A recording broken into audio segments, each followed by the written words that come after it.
Welcome to Call of Cthulhu Horror on the Orient Express, Episode 4.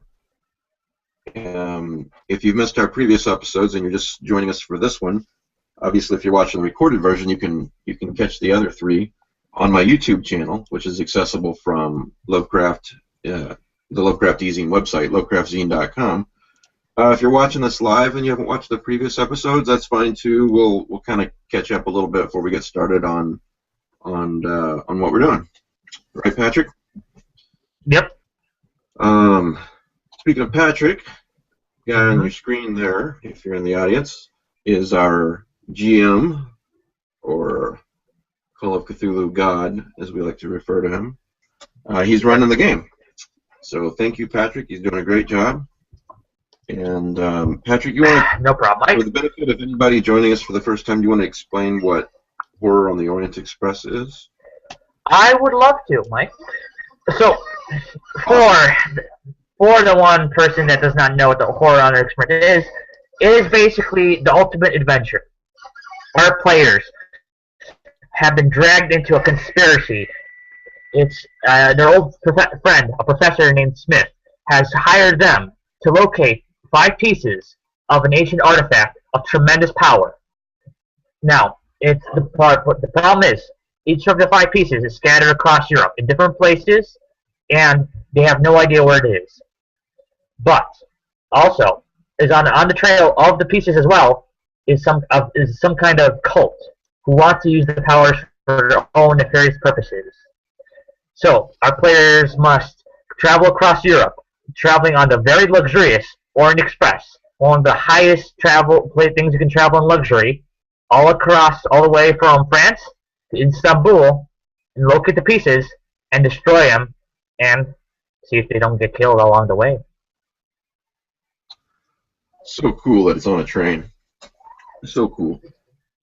Choo choo. Okay, so how about briefly we talk about well, I guess mostly you covered it already. What happened last time? Where did we leave off? Oh, this is a very good place. So we left off.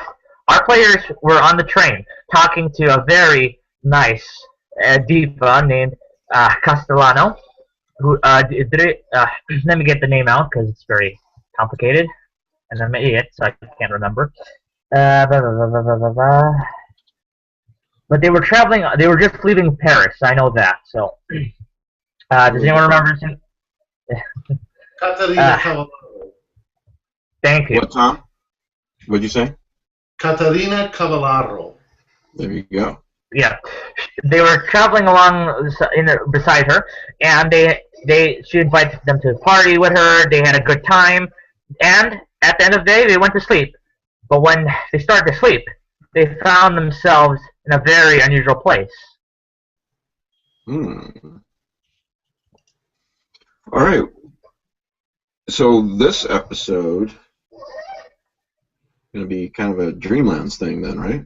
Yes, that is correct. To meta a little bit, our players are in the Dreamlands. Awesome. So this tonight's episode is a little bit different from the rest of the game, but should be very, very enjoyable and unique. All right, so let's very briefly, before we start, let's introduce you guys and your characters again, just real quickly, like 10 seconds. For those that don't know, I'm Mike Davis. I run the Lovecraft eZine, and I won't be here for most of tonight because I've got a illness and it's hit me pretty bad tonight. So I'm getting you guys started. Of course, Patrick here is the game master and the god of the game. So why don't we start with you, Corey, and go down the line, just like for 10 seconds, give your real name and then your character's name, a little bit about your character. Okay, I am Corey Heisted. My character is Dr. Wilfred Price. He is a chemistry professor at Arkham University. Awesome. David.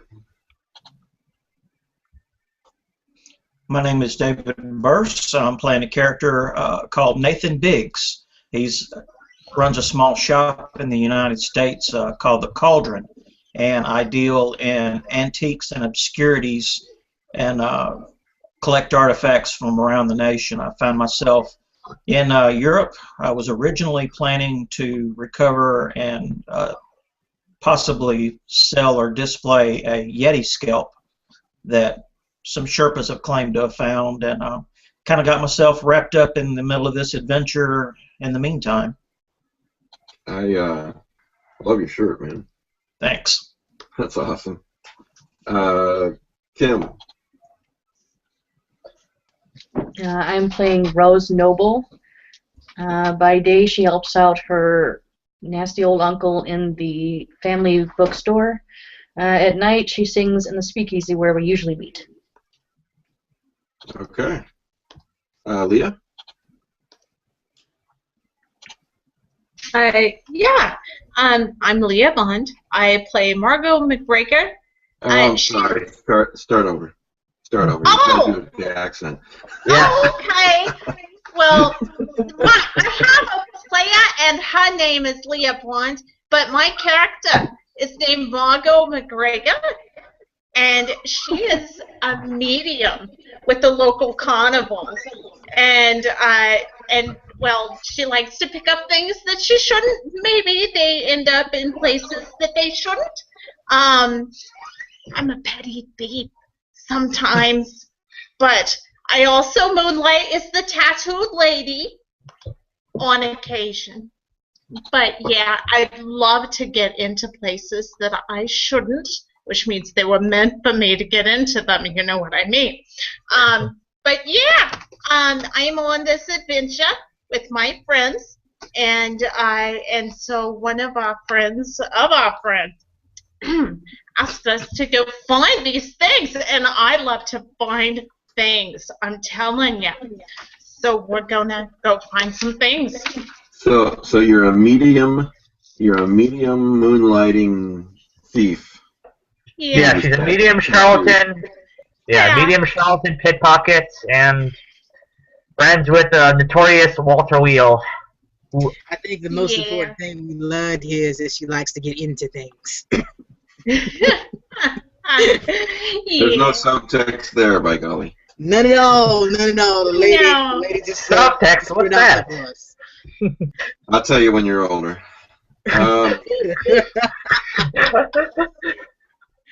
Lily. I am Lily Dickey, and I am controlling Roscoe Otis. He is a street entrepreneur, as has been kindly listed. Controlling him. And he's got a new scar to show off to the ladies. And won't be touching any more strange things. That's right. Roscoe Otis was the one to pick up the first piece of the simulacrum, which was the left arm, and coincidentally, the left arm burned a left scar on his left hand. Ladies like scars. That's all that matters. John. My name is Rayleigh, and my character is Alexei Ivanovich Pleshakov. He's a concert pianist from Russia. He escaped Russia during the Bolshevik Revolution, and he now lives in the United States. He's recently had a falling out with his concert director, and he walked out of the concert. He's on sabbatical in Europe just for the fun of it. And he met these people, and he's very interested in the occult, so he's gone along with them. Boy, does he regret it. We're also missing... You want to introduce James's character real quick? Yes, I will introduce our remaining cast. So, James isn't here, but he plays Walter Wheel. In a few minutes. He's just running late from work. Yeah. I'm sorry, he won't be here yet. So he plays Walter Wheel, local resident con man who has a grudge against Isaac O'Connor's, who's he's the handler of this mission. But he's a very sociopathic person who will betray, distrust, and pretty much use anybody that he does not know or have relations with. And then. But he is so good looking. Oh yes. He's simply a handsome businessman. I mean, come on. Yes. Yes. So, like a regular businessman. then we have Dennis Malone. He's a bartender slash former boxer who kind of punches people in the throat and just says fuck a lot. And then lastly, yeah, I don't know if Dennis will be. Yeah, I don't know, Mike. Is Vincent? I don't think he can make it back. Yeah. Yeah. So are we going to replace his character, or how are we going to work with that? Why don't you guys redshirt him? You know, just have him there if you need to take a risk. All right, but it's up to you. Yeah. Okay. So. He ever actually been involved in anything that we've done? Yeah. Anyways. No, he's been with Isaac most of the time we've been doing stuff. So. Yeah. And lastly, there's Isaac, my character, but sadly I'm not playing him. He's just my, author, avatar slash Mary Sue slash MacGuffin slash Deus Ex Machina. Anyways, he's basically the handler for the group. He gets their weapons, he gets their warehouses, he's their foreign liaison. And he's really, really good. I'll check in with you in a little bit. You can message me if you need me, Patrick. All right, Mike. You guys have fun. All right, thank you. We will. All right. Yeah, so I think we covered all of that stuff. Does anyone need anything specific, any questions they want to ask from last session they weren't able to ask, or anything that they need clarification on? I think I'm good. All right. Everybody else? I'm good. We're just confused because this is a strange room. All right. So I think we can get started. Okay. So you guys, I'll backtrack just a slight bit. Basically, after the whole little fiesta party you guys had, you guys kind of turned into night. And all of you had nightmares. To recount what you saw, basically the first nightmare all of you saw was basically Isaac in midst of a blown up church with people dying, getting burnt, burned, singed, it was a massacre. The next the next nightmare you saw was Alexei watching his family get slaughtered by Bolsheviks. After that was Roscoe. You were tied to some kind of tree, and you were about to be sacrificed in some kind of weird voodoo ritual. Let's see here. Dr. Price, you basically saw people get poured on with acid, burning, and dying horrible, disfigurated deaths. Nathan Briggs, you were surrounded by knights, Templar knights, wearing suits of armor, closing in on you and about to pierce you with swords.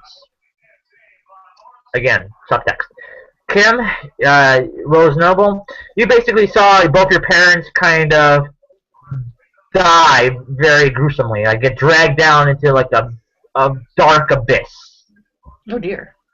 Yes. And Leia's character Margot is I don't know what would Margot fear? What are her biggest inabilities, fears? Never get caught. Okay. So I guess Never, ever. I guess it'd be I don't know. I guess how about this? For Margot's fear, she gets backstabbed by Walter and Dennis and all her friends, and then basically she's left for dead. Great. Well, ain't that Yes. Yes. Dennis also had nightmares, but basically it ended with him saying "fuck off" and punching the nightmare in the throat, and then ending immediately. Fucking throat. What the fucks? That sounds about canon. I think that sounds about canon. So, anyways, so now that we're caught up, basically, and afterward, you guys found yourselves in. Basically, when you guys woke up from your nightmare, you didn't find yourself on the Orient Express. You found yourself in a town, and it was buildings of cyclopean nature, sleepy cottages, and just paved streets. There was there's a fog illuminating, almost as if the sun was about to rise. And beneath all your feet was around you were cats walking by and everywhere. And so basically, you guys are all kind of together in a group. a little bit parted, but in this town. Cats. I love cats. Oh, yeah. so sweet. Yes. In One Piece. Um, Yes, One Piece. That's yes. it. Now, yeah. Now to metagame a little bit. All of you. Okay, so your characters don't know this, but as I'll talk to you as just regular, people. You're in the Dreamlands. So in the Dreamlands, this is going to be a bit more weirder than usual. So anyone who's carrying a weapon here is your weapon's automatically transformed. So basically, for example, Mr. Nathan and Briggs here, you carry a .45 pistol, right? Yes. You no longer have it. It's now a cutlass. That'll work. Okay.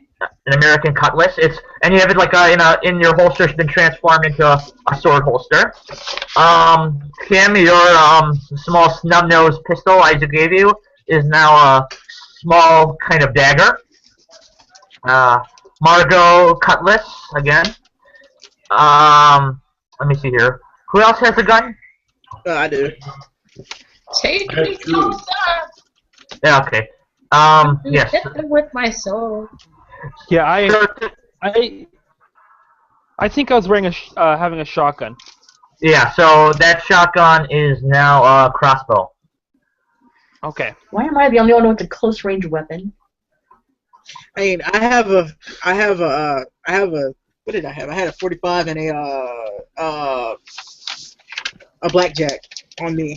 Yeah. So you basically get a cutlass and a sword. I mean a club. Alexei, you get cutlass. A Russian cutlass, actually, to be specific. And Mr. Nathan Briggs, your cutlass is American made. Isaac, however, has German cutlasses. Okay. Also, area of expertise, I would notice the difference. Two of them? This is a sharp, pointy thing. I had a bang bang. Yeah. Where'd it go? also, I want you all to add 10 to your dream skill. To my what? Dream skill. Yes, you guys. This is a new skill that you guys all get. It's called Dream. Okay. It only works in the Dreamland, so Dream skill. Yes. Now your characters do not know anything about the Dreamland, so. Right. So Is there a base? Is there a base skill that we can add 10 to, or are we starting No. with 10? Starting out with 10. Okay. Since you entered the Dreamland, this is your first attempt at getting a skill. Okay. I like Errol Flynn. Yes. Okay. So you guys. So let's get back to. So your characters are in the town. And like I said, you guys just are looking for creep. You're from your nightmares. All of you are together. You're startled. You're unfamiliar. You're a bit dazed. But you're clearly not on the Orient Express. Go. Where are we? I don't know. Good. No piercing. All right. Good to go. I was just in my compartment doing something. Yeah, I just had that was really weird that them burning their faces. I thought I saw my parents. I haven't seen them since I was a girl. Well, I Just wasn't saw any weird far people in below face you paint guys. dancing and singing, right? Huh? Never mind. I'm good. But this is strange. Do we see any people around other than us? No, it appears the streets are very deserted. No one. It seems to be completely empty. It's only cats. All you can see are cats, like kind of very swarms of cats everywhere. I think we should be careful and explore the village. Are all the cats different colors, or are they all a single color? They're all variations. Like you got tabbies, you got your black cats, you got your white cats, you got your little paw prints, you got your I don't know. Well, tabbies. I'm holding and petting a cat. And I'm talking to him. If I know. Yes, I'll reach down and pet a cat as well. I will pick one up and play with it. I don't know where the hell this is, but this is kind of strange. I do like these cats, though. Uh-huh. I won't pick one up. I'm suspicious of these cats. Well, for most of the cats, some of them let you pet them, some of them just kind of, walk away, unfamiliar. So it's kind of, you got a hit or miss with your your kitty friends. Well, let us explore. Yeah, let's explore. Yes. All right. Let's see what we have. Yes. So so basically, you guys kind of keep walking forward, and basically, as you guys keep going, you notice, basically, as you guys are walking, you hear, hello there, a voice from the side. We turn to see who it is. Yeah, I turn around. I turn and reach for my gun and realize it's not there, immediately annoyed and confused. Uh-huh. So basically, it's a young-looking man. He's wearing spectacles, carrying an umbrella in a nicely timed suit. He's got a scar over his neck, and he's got his hair, a bit frizzled, and he's wearing a satchel. And what's your name? My name is Dr. Edward Howell. Oh, pleasure to meet you. Yes, You know Margot. who we are. Hold on. Do I recognize this Dr. Howell? Yes, you do. So does Walter, and so does Dennis Malone. Oh. Long time no see, sir. You'll notice. Hello, Margot. How are you? Now, if you could do me the favor of telling me where the hell we are, that'd be wonderful. It's been a while, I might say. How long has it been?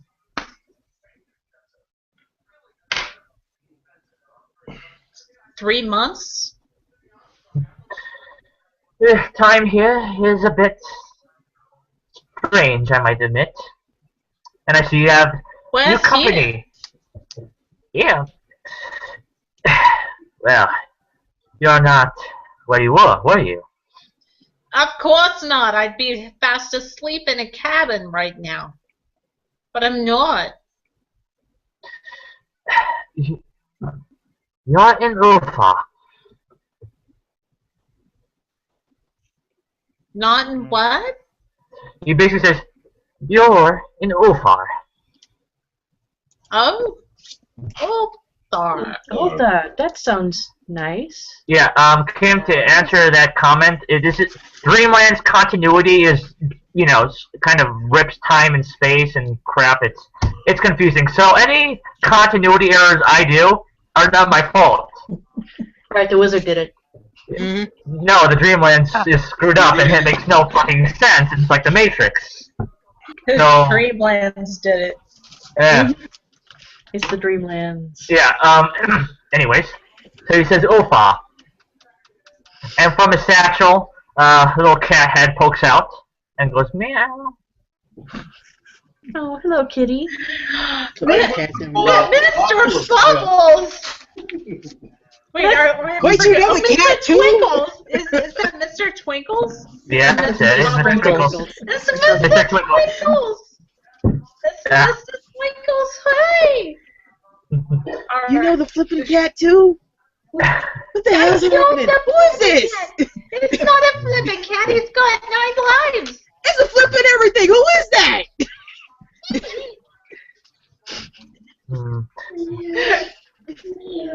Yeah. Yes, that is Mr. Twinkles. He is, him and Dr. Edward Howell are in the Dreamlands. Gives me a series of the warm fuzzies. Anyways, Okay. anyways, to going on. So Dr. Edward Howell straightens his tie and grips his umbrella and says, "But I might say, how'd you all get here?" I don't know. We were on a train. I drank something, probably. Had to have been bad something. Yeah. Absent. Yeah, They makes served sense. absent, didn't they? That's it. It's absent. A nice lady sang to us. He basically nods and says, Sang. He basically gives her a light smile and is like, well then, you have a very important appointment to keep. And Well, I basically, guess we better get it on with it. hold on, basically as she says, a very important appointment, from a distance you hear, a train is coming, you must all hurry. And basically all the cats perk up, even the ones you're petting, and they kind of rush into one direction. And they're all kind of going in one place. They're like, to one place into the fog. Oh, And he basically, my goodness. he basically takes his umbrella and kind of points at you all and says, I believe that implies you as well, I'm afraid. Though I do must warn you, this is not a normal place. So I do advise you, be careful. And takes his umbrella and says, good day, Margot. It was nice chatting with you. Lovely to meet you. And basically, as you all turn your head for a bit, Doctor. and basically, you look away for a moment, and he's gone. Flipping cats, flipping weird dude with an umbrella, flipping dreams. Where are we? He yells this. Yeah. Yes, he did look We kind of better catch strange. the train. Did he not say we had the train to catch? Thought he did, boyo. We better head for the train. Yep. Well, first of all, I think we should follow where these cats are going. Well, they're probably That's going to the maybe- train. Sure, that Maybe makes Why more they're don't you sense. show us the way, Mr. Twinkles? He kind of, Mr. Twinkles has left. yeah, he and Edward Howell have both kind of instant transmission out of there together. I follow. You follow Mr. So he doesn't get you? No, not Margot! No. Margot can't disappear. No, this is where we go. That's the direction of all the cats and Yeah. stuff, right? Yeah. Okay. So, No, we need to go with them. Come on, let's go. Come on, yes. Chanel. Come on. Mhm. Oh, well, So, come on. So, as you guys are all walking kind of together in the distance, each of you kind of has those kind of visions of the nightmare. Like, you see glimpses of them as you're walking, like, in the fog, but they slowly disappear. And, What are you yelling about in here? No! You don't want to think about that. Are any of you guys seeing this other than I me? drink last night. Yeah. This is I hear you, messed up, Roscoe. man. yes. Yeah, bad thoughts. Yes. Eventually, okay. So eventually, as you guys get away from all the buildings, you slowly kind of reach a clearing, and there's a giant platform, and going from it is a giant gold, red, and blue rug, extending very far. All the cats are walking together, and they're kind of sitting on this giant train platform. And unlike the normal train platforms you have, they're all like golden arches. Like the platform looks like it has golden arches, and it's engraved, and looks downright impressive. Okay. And on the platform, you notice a few other people standing there. Each of them like looking a little different. Okay. I go up onto the platform and I say, hello. They all turn. You know, some of them turn. And he basically says, so basically, a big hardy man, with mutton chops, and holding a briefcase, handcuffed to his arm, turns to you. He's like, "Well, there." When does the train leave? It's about me coming, lad. You got here just in time. Excellent. The train is about to be here, he says. Yep. And basically, as you guys are all standing on the platform, you hear a noise coming through the end of the fog. And it sounds like a train, but yet when it starts coming in, a monstrosity emerges. It looks like an octopus and centipede mixed together. Tentacles going from the bottom, and looking as if it were made out of jelly. And it's like a giant thing going fast as a train, or even faster as a train, going past you all. On top, there appears to be these carriages with, again, matching golden archways. You can see it looks luxurious. Inside, you can see furs, you can see wine, you can see even a bathhouse. You can see like all sorts of luxuries and like it looks like a palace on top. And does this seem completely normal to us? Okay. It's None of you seem to be surprised. Like, you guys are all like examined by sight, but yet you somehow know it's controlled. So you guys aren't like afraid of it or take any sanity damage because of it. For some odd reason, in this dream, for whatever reason why you think you're here, if you think this is just a dream or whatever the hell you cop it up to, you guys can't seem to be afraid of it, but just be in awe of it. That is a nice train. Magnificent. Yeah. Roscoe's just gonna rub his eyes. Is that a train? I had to This is even more than that other train. Oh God. Anyway. Are we going up there? Anyways, yes, it does stop. So basically, the train kind of arrives in the station, and basically the tentacles grip ladders, and they drop it down. But for the cats, they drop like a platform for them to walk up.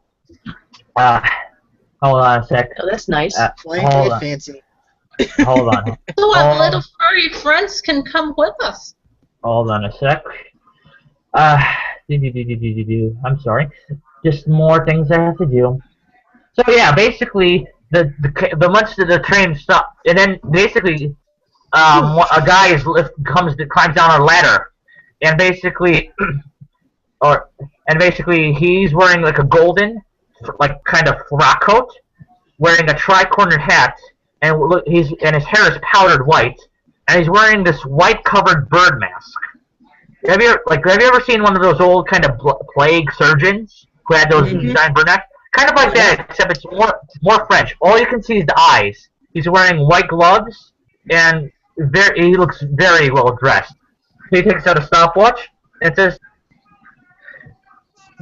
Please board the train, messieurs, madame." What could go wrong? The train. Hey, I board the train. I will cautiously board the train, but I'm gonna watch that guy with the plague mask. Yeah, but anyways, before you get on, he basically stops all of you. Now this is where I get to do the good accent talking. Give me a sec here.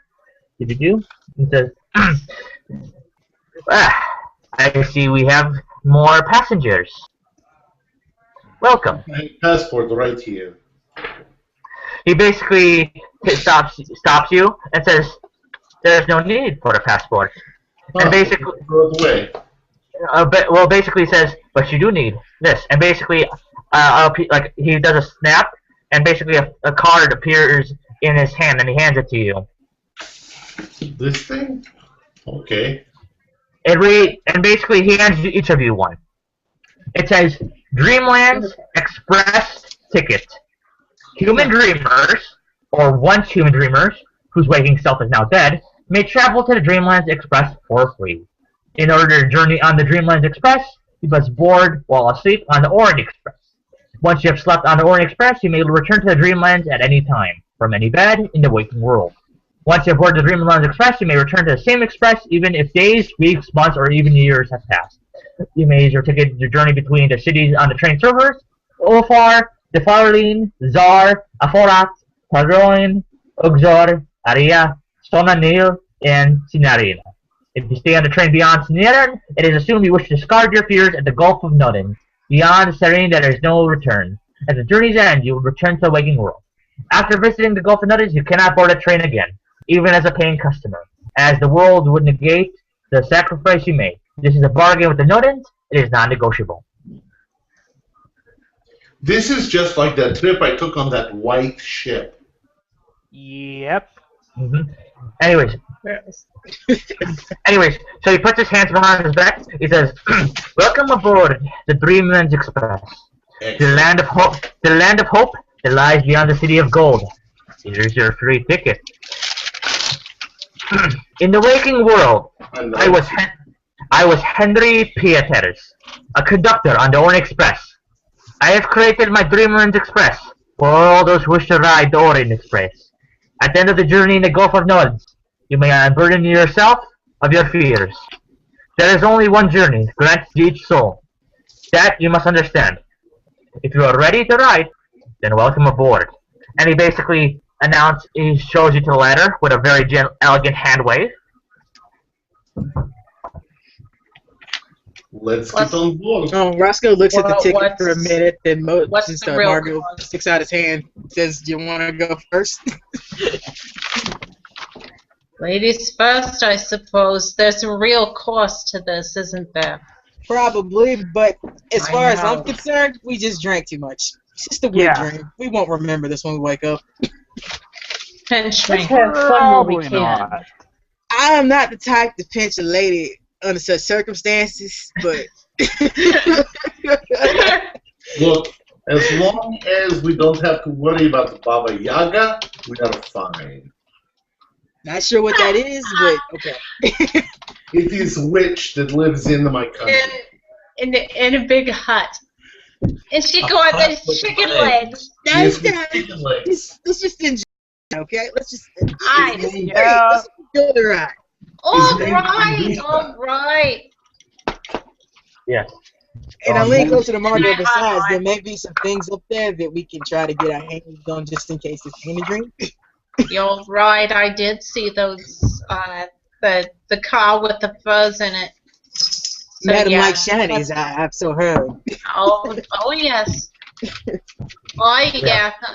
So yeah. I get on. I get on. James just posted on the message board he's trying to get into the game.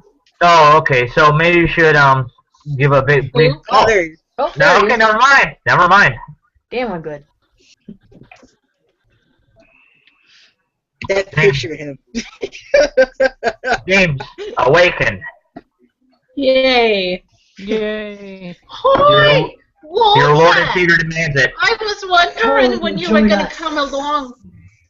Was just about to get on this big monstrosity. I grab a gun and shoot it in the face. No, you can't. No, he's saying We ain't got Guns no are guns. gone. Your gun is not a gun anymore. You can stab it with your cutlass, and that's about it. But Sorry. there's gold carriages and furs. Well, okay, so James, to kind of explain this weird mind fuck that everyone's talking about, to simply put, you are in the Dreamlands. All the characters have woken in Ophar. And you guys actually met with Dr. Edward Howell. Is he dead? Or, I'm sorry, I apologize, it's Dreamland, so my logic is right out the window. Oh, that's okay. It's the Dreamlands. Logic does go out the window here. To make a point, anyways, to put simply put, Dreamlands transcends all of time and space and heaven and hell, and it's like the Matrix. It makes no sense, but in the end of result of it, he's here. He apparently has a scar on his neck, and he appears to have Mr. Twinkles with him in his satchel, and he apparently he basically kind of told the players where they are. Now basically when as they were going to the platform, you guys kind of saw visions of your nightmares again.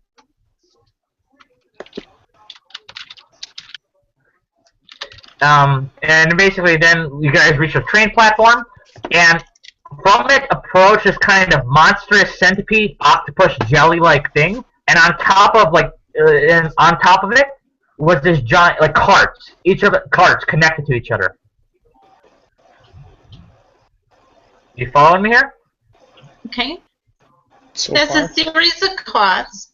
And each of the carts looks to be luxurious. They have a bathhouse. They have food. It looks like this is like fancy.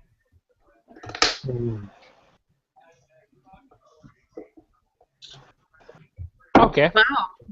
Alright, I'm Why sorry. don't This you is go to the front of the train? Mm-hmm. Okay. actually Henry already has a cart planned out for you all. But don't stay on train till the end of the line. No. Okay. So basically, all of you board the train, right? No one stops, no one hesitates, no one does anything, right? Right. Oh, no. No. Right. I Okay. where am I gonna go, right? So you, I see there are shiny things on board.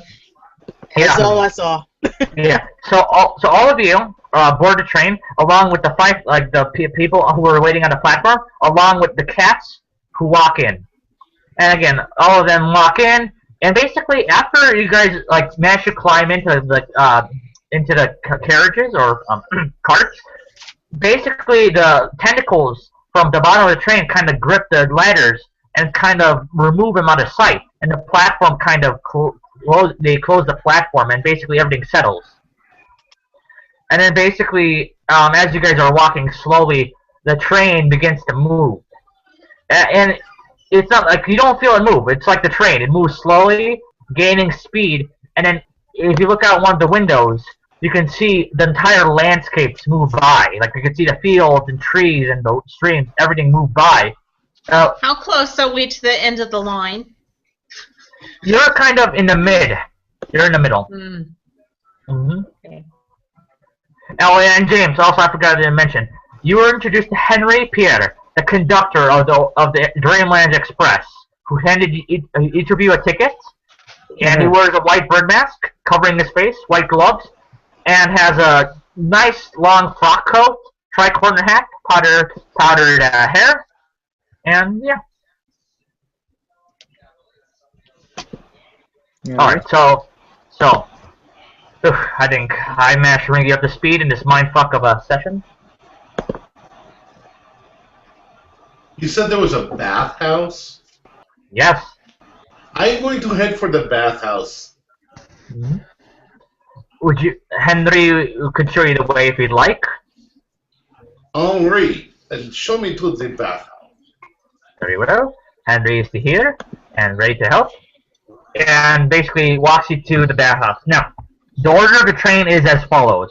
So, the first kind of like the monster kind of like that you saw leading in is called the engine. It is the leading cart and is the engine. It leads all the carts. Next, and each cart is connected to each other just like in a train, but it's a lot easier to get through each one. Each of them has a kind of a secure archway they can easily go through. Next is the tender. Then goes the luggage and padded equipment compartment, bathhouse, sleeping, and basically 2 sleeping carts, a men's saloon, a banquet hall and kitchen, a ladies' parlor, and then the cat's compartment. Okay, I would like to go to the men's saloon. Of course. Everybody else? I'll also go to the men's saloon and mingle with some of the other folks on the train. I want to go to the men's saloon too. Me too.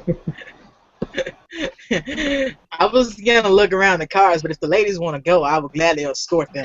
Wherever they want to go. Look, this is Green Train. No women allowed in the mid-car. Oh, really? You This is have an applique those mustache. trains. You can only get on the men's train unless you have an applique mustache. Yes. Which I just so happen to have right here. I have some eye coal. Can I draw on a mustache? That would be great. Sure. That. That is awesome. Oh, Do it on me. Do it on me. I will Okay. go to the men's car You later. got to have all kinds. Very. Oh, that was the wrong side. Oh, damn. hold on just a moment. I'll get this done, I promise. Back to my original plan, I'm exploring the cars just to see what's in them. I mean, like, just seeing what's what. Mm-hmm. Well, most of the you mean the normal carts, like the carriages, right? The quarters, the living quarters. Yes. I should have said that better. I'm exploring the cars to see if I give a damn about what's in any of them. No, most of them seem empty. And if the ones that are occupied are locked. Huh. How do you like that? Yeah. Like they don't trust us or something. Yeah. So basically, Alexei, Alexei, you're led to the bathhouse very quickly, and it is a gorgeous bathhouse. It is, there's like a commuted scented bath around. Water's constantly circulating, plumbing down, a spot hole, and there's curtains for changing, and there's individual baths of ivory or marble, gold and silver and diamond. There's swan-shaped fountains. There's symbols, and then there's one for males and there's one for females bath. Okay. So Can I no give one him a takes massage? my art as seriously as I do. I spend enough time waxing mine off, and then now I have to draw one on. Yeah. Yeah. If it makes you feel any better, ma'am, I can't grow nothing but peach fuzz, so. Uh-huh. This is a masterpiece. You gotta come on. So Henry, It's So like cricket. Henry respectfully asks if there's anything else. Otherwise, he will leave and escort the other people to the men's saloon as they wanted. Is there a place I can get the massage? Oui, monsieur. Ooh. Monsieur. Yes. We have all your needs will be served for you. If you will go to your quarters after you are done here, the massage will be well taken care of. Thank you. Very So good. Okay. Very good. And basically it fades out, and basically everyone else, he basically leads you all to the men's saloon and says, Monsieur, Madame, here is the men's saloon. Mesdames, there is the ladies' parlor, one floor down, if you follow me. But I wanted to mingle. Yes, all our friends are in this saloon. Why can't we join them? Because you're girls. Well, that's okay. You got that's cooties. Okay. Let's go ahead. Apparently, we have been landed on one of these trains. We're he-man and woman haters. It is very well. Come on, Marco. Good. It'll be all right. Okay, Rose, let's go. Yeah. Come on. Before he goes, Walter, before you do anything, Henry actually kind of stops you and says, "I would advise you, Mr. Walter, that the dreamlands will often show the innermost parts of your soul. So do try to behave." Yeah. If he knows to tell him that, he knows better than to tell him that. And he's not doing it in a threatening way. He's doing it in a cautionary way. He's doing it he's trying to be very polite and cautionary in telling you this. Walter looks straight at him and goes just like, "Thank you, sir. I appreciate your cautionary tale, and I will do my utmost to be on my best behavior."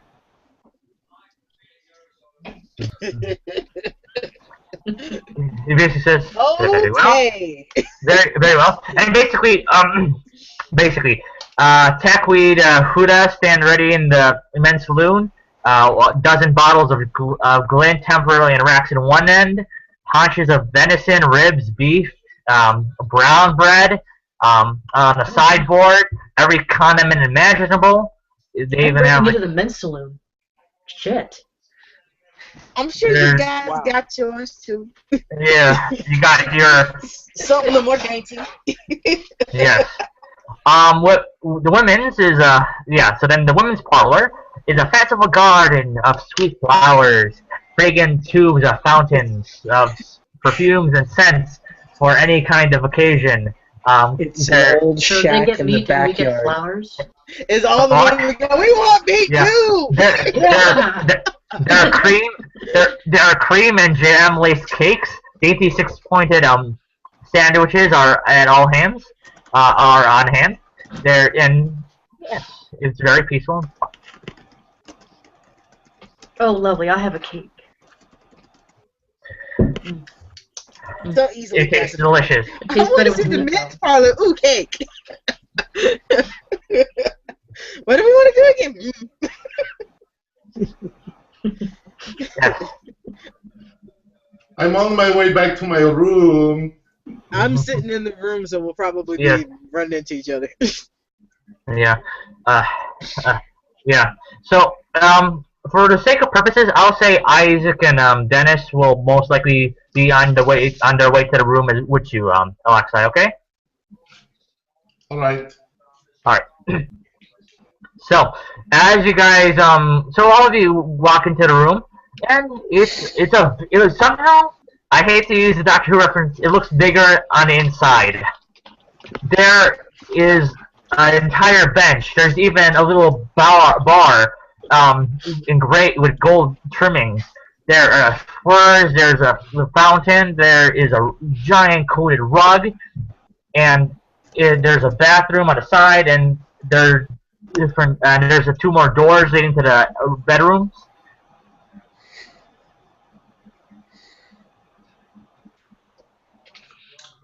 Sounds lovely. So Yeah. I'm expecting somebody to give me massage. All right.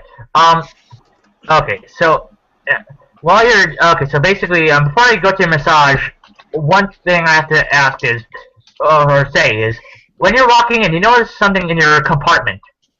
A small black kitten. A small black what? Kitten.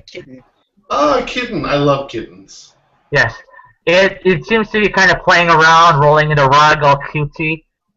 And it looks at you and all like three of you as well, and it just kind of runs up and paws up and it's purring and it's just kind of yes. All right, I go in there and play with the kitten. Yes. Yeah, you do. Yeah. Yes. Oh, and yes. Isaac will probably sit at the bar and just kind of pour himself a drink and just kind of smile at your playfulness.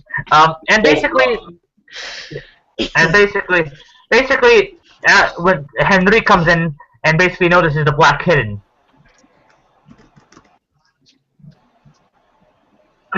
He says, "Oh dear, it seems you have a bit of an unsuspected guest." That is okay. It's fine. It's not bother anything. Yes. Oh, thank goodness. But I'm afraid this little one is needed by his mother. Okay. Yes. And basically, the kitten kind of meow. He takes the kitten. The kitten kind of just wants to stay a little bit. But Henry speaks to it in a language you don't seem to understand, or you don't even know if it's a language. And the kitten kind of ears droop, but then it kind of goes with Henry. And they walk out of the compartment. Oh, your massage will begin shortly. Thank you. Yes. And basically what happens is interesting. Tentacles kind of set you on, kind of grab you, and set you gently onto the bed, and then begin kind of massaging your back with multiple tools. Wow. Oh, I'm happy that I didn't ask for a massage too. Yeah. Ew. All aboard the hentai train! Hale, I can reach these places. Tentacle grave, tentacle grave. Hold on. Ew. Somewhat curious. Tentacles in their places. Tentacle love, tentacle love. I do like that comment. Did someone mention a happy ending? Woo! I hope not, because I'm still in the room. What? Here? Well, No. excuse I me. started writing a story about that. Well, now the tentacles are involved. I mean, That's what happens. The tentacle holds up a sign. Did you want happy ending? No. Well, what happy ending is, you will have to explain it, or just show me. Yes, I want happy ending. It's just aggro. You're good. No, this would be the best part. Is Alexei tries to say no, thank you, but the tentacle just says, "But my family, we are so poor. My father, he needs surgery." oh, My sister, she is so sick. Yes. She's so sick. So does Your it sister, do a which good is job? your sister? Wait, is it that your sister? It's basically the massage stops when you want it to, or when it feels that it's done its job. Effectively. But does it do a good job? Yes, it does an extremely good job. Excellent. I excellent. tip it $5. Oh, that must have been a good massage. Oh dear. Yeah. Collecting 20s money. Basically the tentacle takes her wallet and puts back the 5, and then closes it and hands it back to you, and then disappears. Or kind of Tentacle, no less. blurs away. I am liking this trip. I mean, if you just want to get rid of that fiber. Now I want to go get something to eat. But the rest of the night, you're going to smell like fish and hot sauce. That's okay. I'm a Russian. I like fish. Hang on. Alexei, you're saying you're hungry. I'm curious. Were they serving calamari on the train? I don't know. I haven't asked yet. I haven't gotten to the I food feel place. very awkward. That would be awkward. Especially after that rub down. Well, we got to sleep tonight. That'd be very awkward. Now, did you fall asleep while getting the massage, Alexei? Yeah, That is the that's question. No, I had long conversation with tentacle creature. How the hell did it Talk talk back to you? I told it all of my problems, and it said, relax, relax. And I did. It was great. That I can understand. Highly recommend it. So he's talking to the tentacles. Isaac, can I have some of what you're drinking? I don't think I can deal with this much longer. You got any smokes on you? Let me check. Yeah, here. I would also like one too. Yeah, actually, before you even get it, you find yourself you basically a tentacle hands you all like cigars, and then basically a lighter comes forward and it lights it all for you. Is the owner of the tentacles pregnant? Or becoming a father? Is it a boy or a girl? Yeah. Or is it Cuban? If it's Cuban, we're good. Alright. His boy, it has tentacles.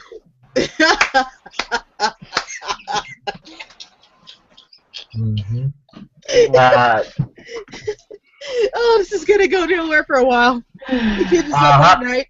Okay.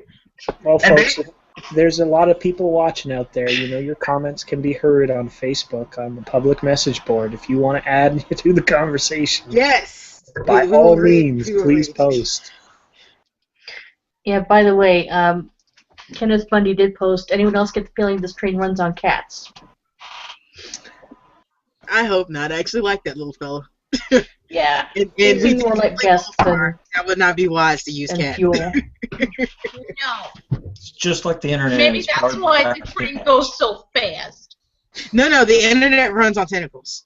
Everyone knows Same that. It makes sense. Same thing. True. Scientific, geez. Don't you know anything about science? Science?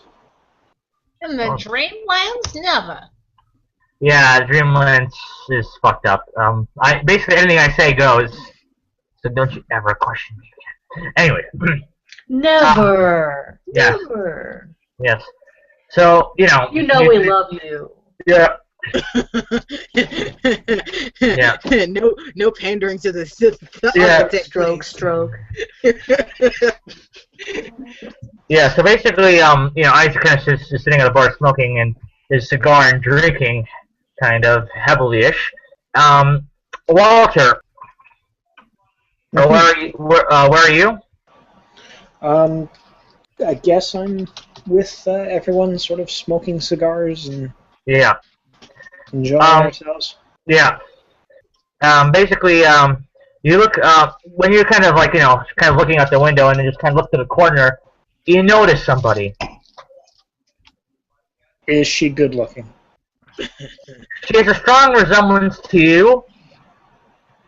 Awkward, but curious. And looking closer, you realize it's your sister. Even more awkward. I'm glad I shut up.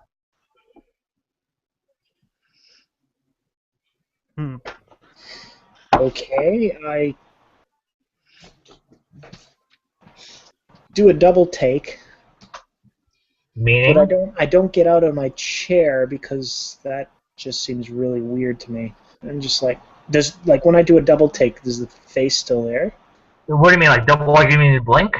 No, just like you know, like when you turn them back, and you're like, what? Yeah. As you do, though, she's like a little bit closer and says, "Why'd you let me down, Walter? Why'd you let them down?"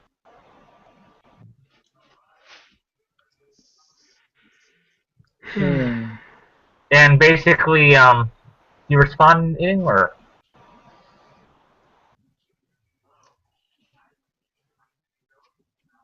I sit up, I get up out of the chair, and I just go, Ophelia? Is that you? And she goes, "Yes, Walter." And then basically, her neck kind of, you see blood drip from her neck slowly, and her eyes, and then basically and she's kind of like bleeding.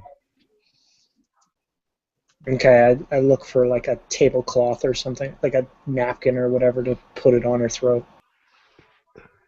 And the minute you do, she disappears. She's gone. And hey, Walter, buddy, are you okay, you man? Okay? Clearly Looks like you've not. seen a ghost. Eyeballing the cigar. Might not have been the best choice I've made this evening. Okay, I do a quick synapse of the scenario. I'm looking to see if anyone sort of saw her, or was I the only one? so the rest of you, okay, give me a dream roll. What is mine? I don't have. I know I don't have. You're all at 10 at this point. You're all at 10. Jesus. Nope. Can I just say that it won't be under 10? Do I Save myself do I the roll embarrassment? too? Hold on. I got an 85, so no. Yep. So, okay. Point being, it seems to be like you're the only one who noticed it. Great.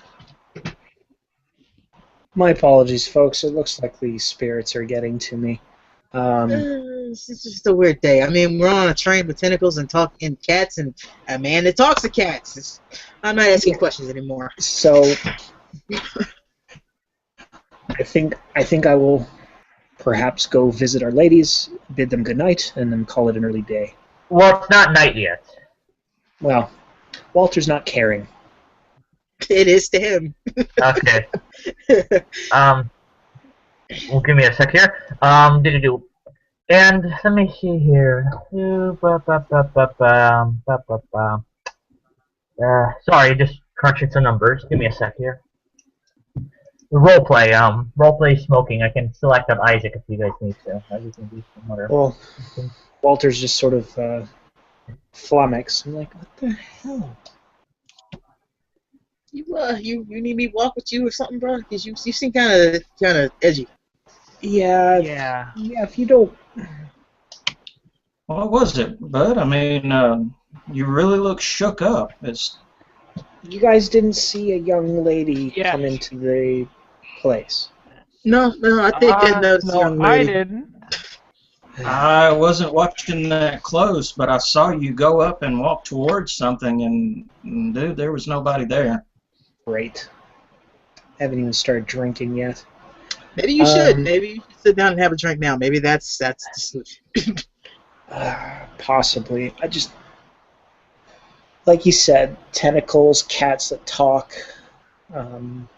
It's not exactly Kansas, and having a hard time trying to wrap my head around this, considering that. Well, you don't want to go to Kansas. They have flying monkeys. I know. Yep. I know.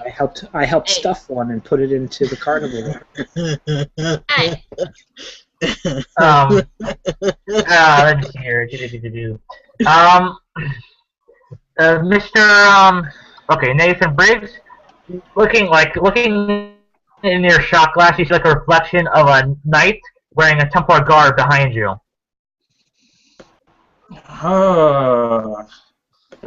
I kind of straighten up for a little bit and keep my eye on the reflection and just very slowly turn around while tapping Walter and say, "Hey, bud, don't think I'm alone here."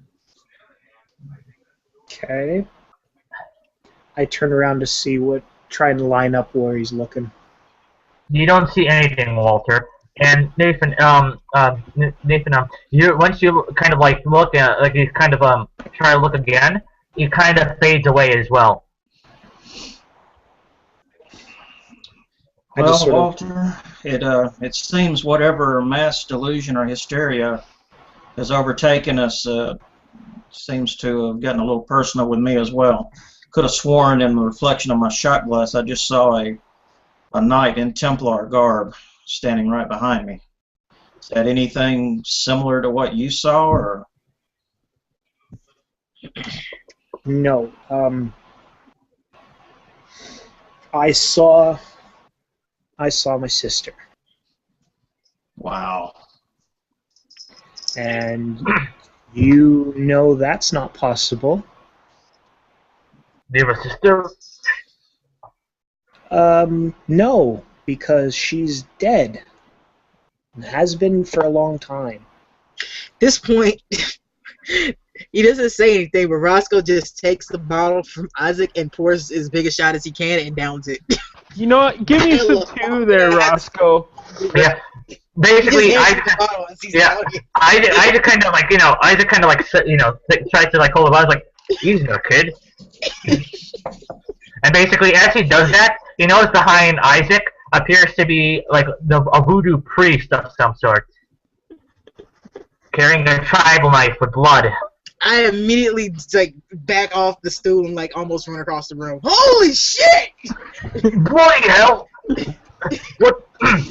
Whoa, Roscoe! You okay there? Knife! Yeah, are you okay? Knife! Boy, what Knife! happened? Voodoo knife! Great. BillyWitchDoctor.com? Yeah. Then basically, Dr. Price, as you turn around, you see two people, who Yeah. and actually one of them is your wife. Yeah, I'm getting scared. I'm shaking. And they start to like, their faces kind of burn off, and they're kind of like, it's like acid. It's like they're burning off, and they're screaming in pain.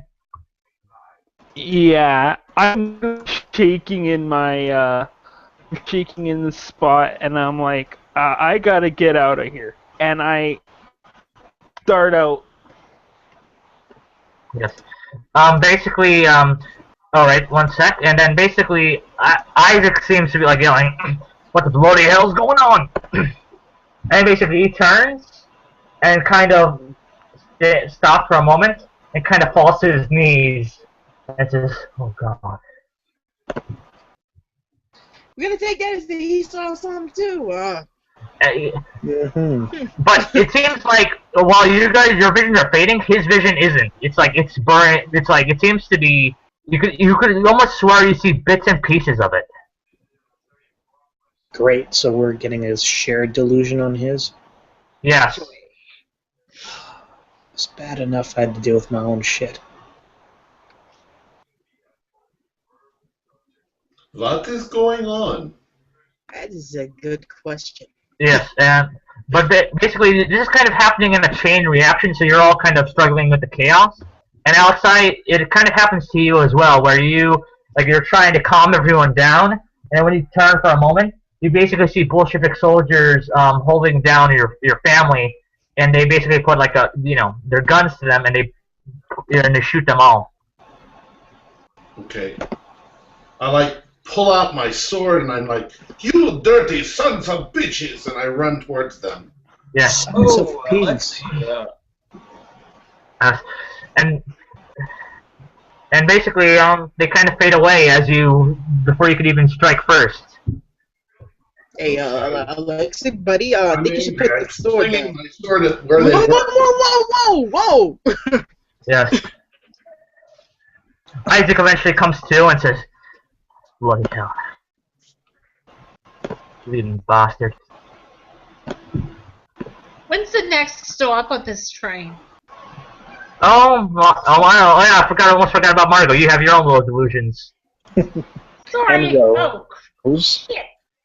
You shouldn't have said it. Thanks, Margot. We almost got away scot-free. I know. Alright. Thanks a lot. So yeah, Kim, as you're are you in the same room as everyone else, or are we split up into, I thought they were in the ladies' department. Yeah, we were in the lady corner. They separated the genders. Oh yeah, okay. So basically, Kim, Rose, when you're eating a sandwich, you see your what appears to be your parents, or at least what do you think they look like from pictures? The sandwich. I'm fancy trained in the sandwiches. And then basically they're like, "Rose," and then basically a fire consumes them, and they're being dragged down in this black kind of almost kind of fire is kind of dragging them down. They're in terrible pain. No, Mama, Papa. And then basically that fades out. And then Margot, your vision is basically shit. See, this is what happens when you don't send me your stats, people. Yeah. I did send you my stats.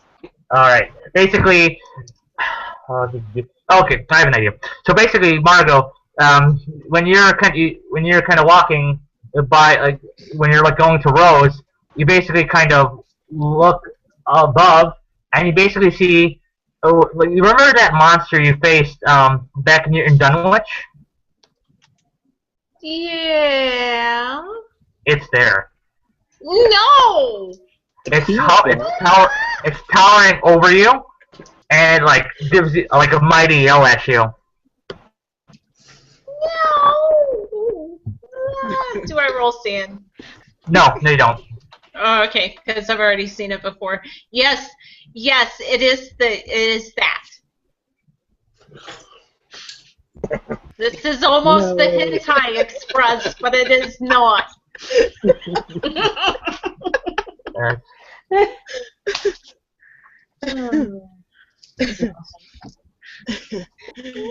that. Anything but that. It's so large.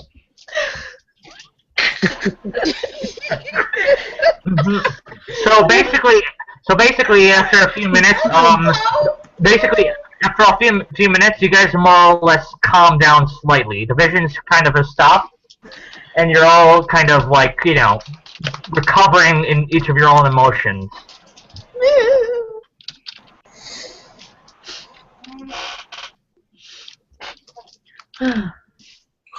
What is it? A silverwood shower?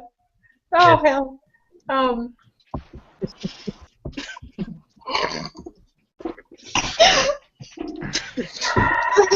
Okay.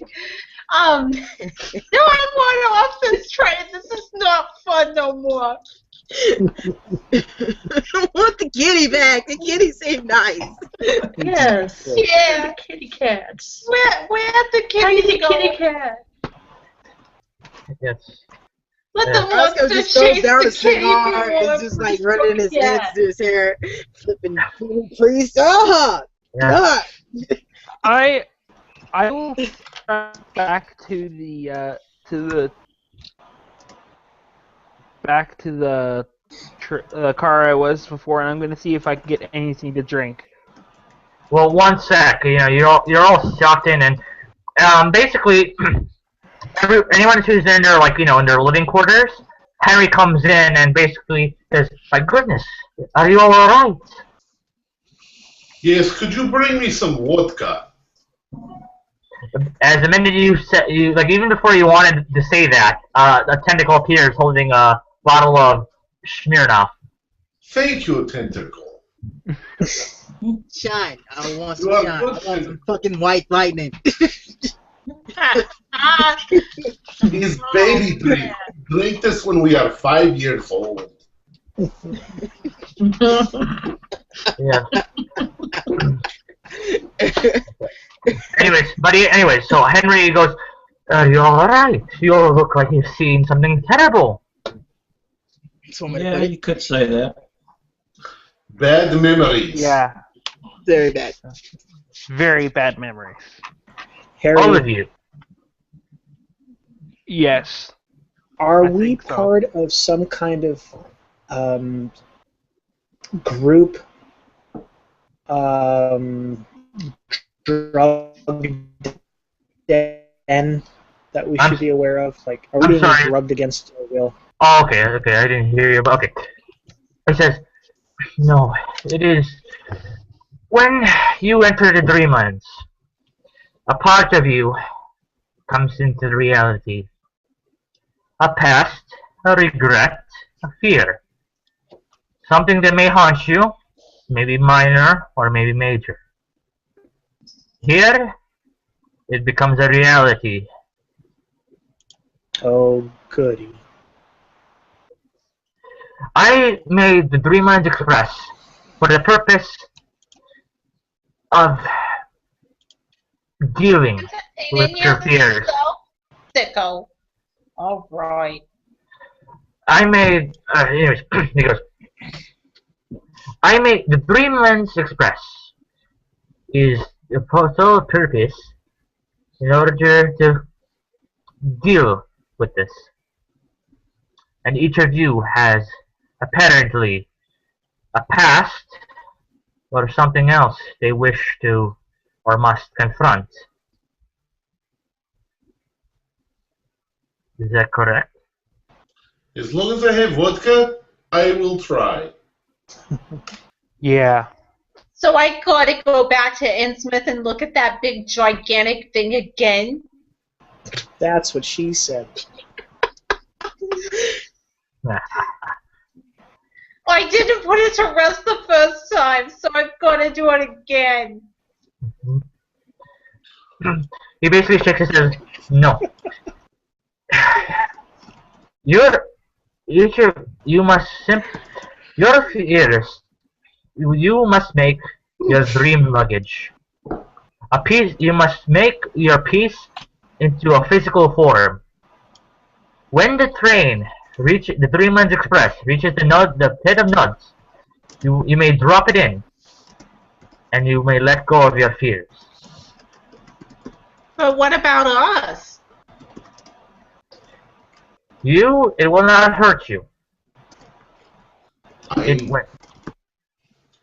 do not know that I want to get rid of my...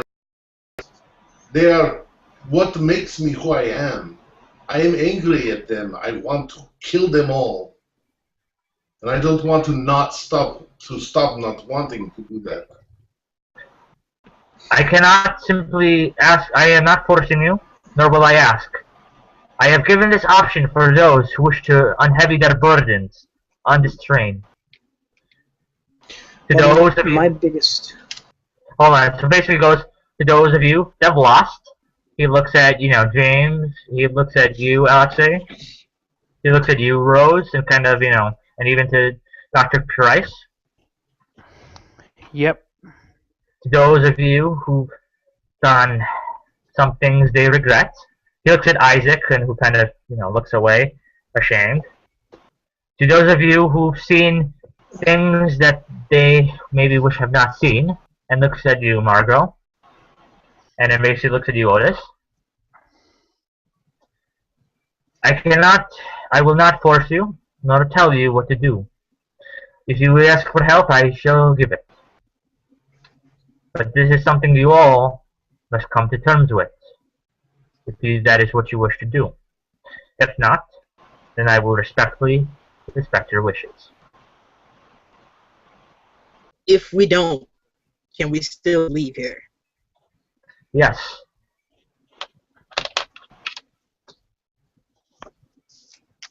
Okay. Can you make it so that we can kill our enemies?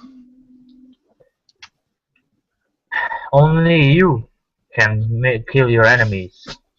Only you can Yes. Only you can single-handedly slaughter your enemies. Woo! This is awesome. Whatever holds you, whatever it is that you are facing, you may face it only by yourself.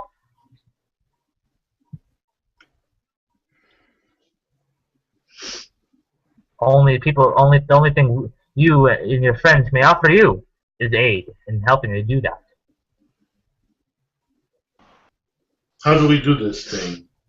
Well, I'd like to face it with my friends. Yes. I don't want to face the big thing by myself. Yeah. Listen, Have My to. mama trained me to be a gentleman. I'm not sure I want your magic too. He looks at his watch and basically says, and closes it. Your friends may help you, but in the end, it is you who must face it alone and finish it off, or not. And basically claps his hands up. Come, the welcoming banquet will be served.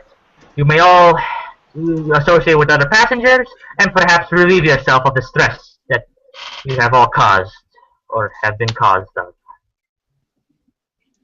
All right, let's go. Let's enjoy the nice dinner and see what they have to eat at this banquet.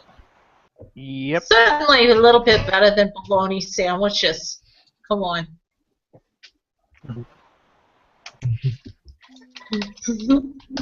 Alright, so you all make it, you all go, basically, walk, and basically you guys are in the banquet hall. Now, the banquet hall is this large, long, like a few long tables, and there are chairs with cushions, they're like adorned with gold and silver, and there's these foods you've never seen before, and then there are foods that you've seen before, and it's just like, and he even hands you all, he basically sits you down, and like even your dinner utensils are all gold. Ooh, beautiful. Nice. I would like to slip a dinner fork into my purse. Yes. As you do, a tentacle comes out and places another one, replacing it. No. Oh, another one.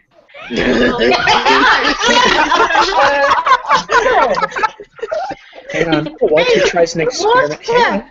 Walter, did you see that? There will come a point when you have to carry all stuff. Walter grabs all the utensils Yes. and puts them in her purse. Basically, a bunch of tentacles come out, and they kind of start replacing the utensils with freshly new ones. Are those gold too? Check It's them like in, a Mark. tentacle-driven slot machine. Steal more, steal more. I know this is a game, and grab handfuls of silverware and put them in my pockets, but something about this is so satisfying. It is. It's a dream come true. Well, hang on, Margot. Margot, I just want to make sure. Is it like 1 we're smart, 2 we're stupid? Like, It is might it, be. I'm gonna go with stupid. It might be. I'm just going to leave my one in my pocket, and then I'm going to take the other ones out of my purse and tell them, put those in your pocket. Those are yours. You found those. This one isn't mine. And basically, Walter will Good take those idea. from her and throw them into what is commonly known as a toppet. Is a thieves' device in the jacket that's basically a pocket that you can throw stuff in. yeah. Well, basically, and that's where they go. Pickpocketing you and putting all the stuff back. could you repeat that, James? You kind of auto-tuned on me a little bit. That's what I'm curious on, actually. Oh, you're trying to see if the tentacles are My taking apologies. it back. Well, yeah, I throw it into my inside jacket pocket. It's a thieving item. Basically, if you steal something, you have a pocket in your jacket that you throw stuff in that no one knows about. Yeah. Basically, what happens is the tentacles come out with a lot of more plates, and it's like utensils, and it's basically offering you them. Well, shit, Don't- that takes the fun out of it. No, that's just not cool. That's not even fun. I put the silverware back on the table in disgust. Just give me some catfish. Later I'm going tonight, to the take a few tentacles forks and in our- knives. Later tonight, the tentacles will take the silverware back, and with our luck, it'll probably retrieve the food that we eat as well. Oh dear. Ugh. I didn't think about that. Ah. At which point, Roscoe turns, la la la, not listening. I want catfish. Yeah. Alright, I'm gonna go use the washroom really quick and get some more ice, so be back in a sec, okay? You go. I'm just gonna eat. We've done our little experiment. I say we enjoy ourselves and see what happens with the. Tentacles took all the fun out of that. I know. Yeah. I was like, I know this is a dream. I know he ain't coming back with me, but just let me have my moment of, ooh, I can take things. Exactly. Having a few Yeah, extra I'll be back weapons later. on hand could Don't come in. enable them. That's true. I probably will at least take one knife. Yes. I'm going to take a few forks and a few knives. Okay. Tuck them away for later. I should probably take a few forks with the intention of doing something with them later. I was just gonna load them on Isaac. I'm gonna have a deep conversation with the tentacle if I get drunk enough. Look, Mr. Tentacle, I don't plan on keeping these knives just so we don't have no problems. I just want to be able to defend myself. I'm sure you can understand that, Tentacle, the brother. We should definitely ask: are these like butter knives or are they steak knives? Oh yes. Yeah. Are they mint marked? Are Are these actual gold? Or are they gonna like squish when we try to do anything with them? He's gonna turn to lead. The gold is super soft. Yeah. And that's why you want to make sure that you get Yeah, at but least. funny- I think it's a gold plate, so hopefully they're. But funnily enough, Did I miss something? gold is stronger than human flesh, so it should still work as a good stabby. Oh yeah, that's true. I don't know. It's a pretty good Well- decorative thing too. Yeah, exactly. Yeah, and you could shine it on your enemies, like shine light in their eyes or something. Yeah, blind you with the butter knife. Did I miss something? Yeah. No, We're we debating were- what we can do with our stolen silver or goldware. Or ill-gotten gold. Yeah. Yes. It doesn't seem too ill-gotten. They seem pretty happy to They give it seem to pretty. us. Like, here, take more. Well, if as Henry would describe it, the Dreamlands Express is here to serve all your needs, even before you know what your needs are. So, like, if there's anything you guys like want with reasonable value, or I mean, with reasonable intent, the train will kind of provide it for you, or even Henry will provide it for you in the utmost of speed. Could the train provide for me a piano to play right now? It can. My character is actually still very upset, and he needs to play the piano to get out of his system. Probably after dinner. But anyways, can I continue on, or is there anything else you guys want to ask me? Sure. Yeah, I think. Yes, I think I understand why. Sorry, go ahead. I was thinking that since the train is fulfilling wishes, can we pull the old genie trick and hey train, why don't you rustle up the pieces of the simulacrum and the scrolls so we can end this thing? Yeah. I don't think it works like that. You get a note. Or maybe we can get it to show us where they are. Yeah. Yeah, at least give us an insight as to something that may be laying ahead of us. A tentacle hands you a note saying, "Fuck you." We would have to know what these things are in order for it to bring them to us. We don't know. So. Yeah, actually, it's not even a fuck you. It's a big question mark on what.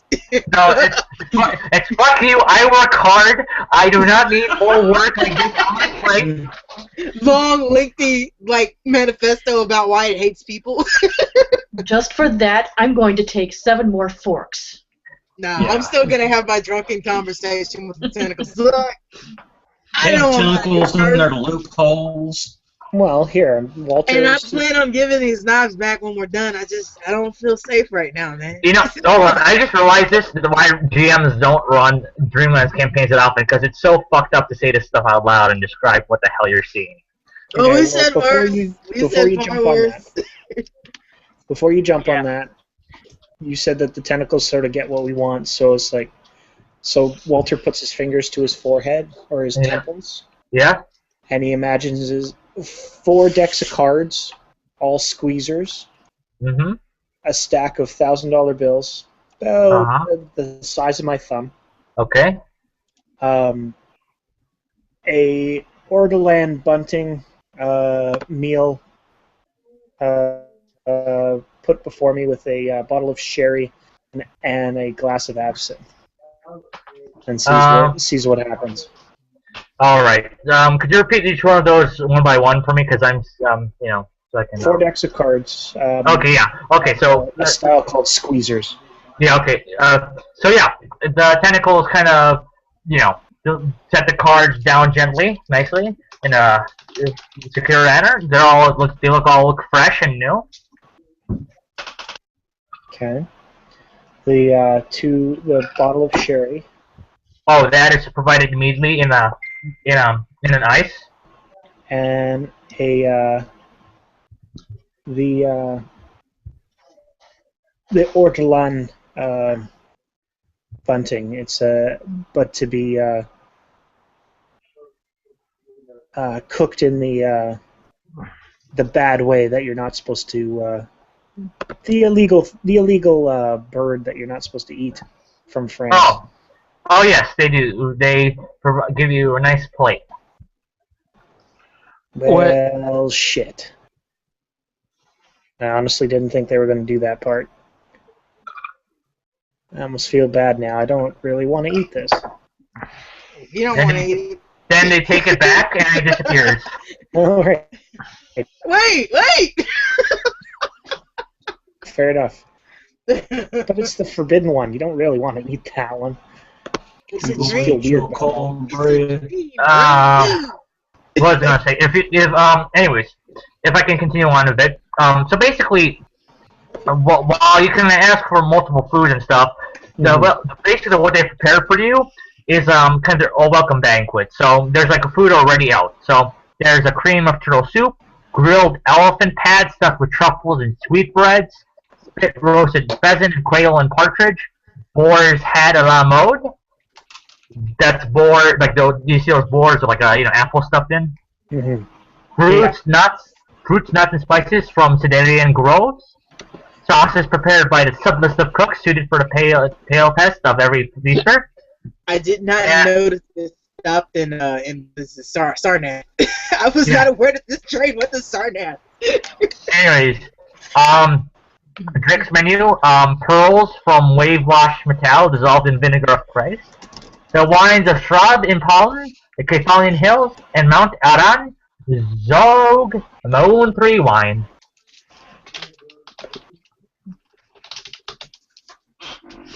Lovely. But do they have chocolate-covered crunchy frog? They can get that for you. But anyways, also in the banquet hall, kind of sitting kind of very closely by you is the other visitors that got on the train with you.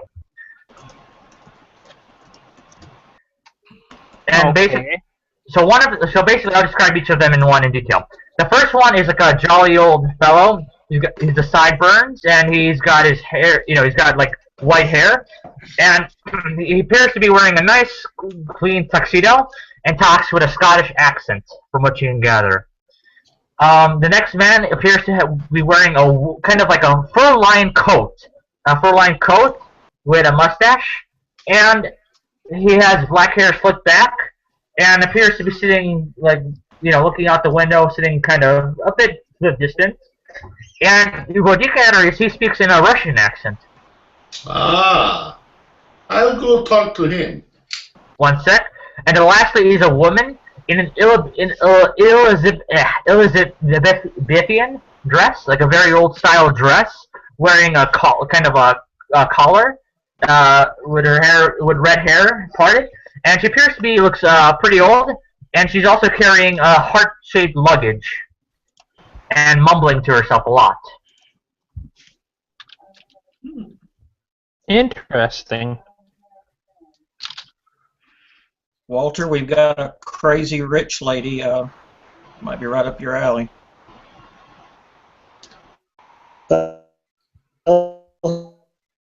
Hello,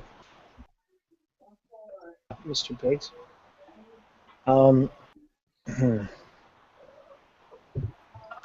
there anything that we can sort of scope out? Like, can I do at least a bit of a spot hidden to sort of gather the surroundings around her? Of course. See what kind of extra info we can get. Come on, spot hidden. Oh, I passed it for 39.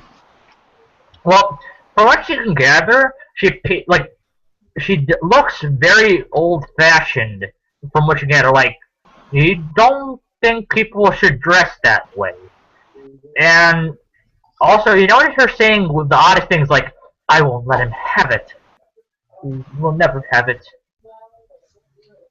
All right. I will straighten my jacket, fix my collar, and walk over and introduce myself. Alright. She basically looks at you. And what do you want? Oh, I just thought I'd see if you'd like some extra company. No, I most certainly would not like extra company from you. Oh, no, she didn't. Oh, snap!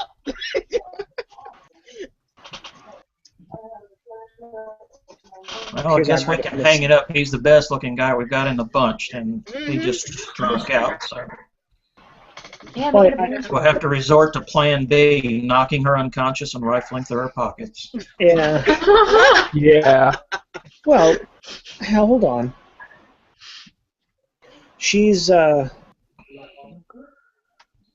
do a quick cursory glance. Does she have like a purse, kind of like any kind of item that might have information of hers or anything like that on the table? She doesn't appear to be wearing a purse at all. You notice that she has like a heart-shaped kind of briefcase near her. Mm-hmm. Okay. Is she waiting for anyone? Can I ask her that? Are you sitting here waiting for your husband by chance, or? No, I am making a destination to the void of nods. Okay. Sorry, I'm sorry. The Gulf of Nodden. Yeah. Nodden. I've never heard of this place. Then you have not been paying attention, then. That's probably true. Would it be worth my time to visit such a place? It is where this train ends. You will visit it regardless whether you want to or not. Oh, I see. Oh, so you're on the same trip as us. You're not using this as an easier means to get to somewhere else. You're actually enjoying the Orient Express. My intentions on this trip are my own. I see. Well, my dear, you have a lovely day, and I hope to see you again soon. And Walter stands up, grabs her hand, do a nice little handshake kind of thing that you would do to someone that is your senior, and I I turn around and walk back and just sort of do like an eye signal to Margot saying, "You're up. I can't do nothing."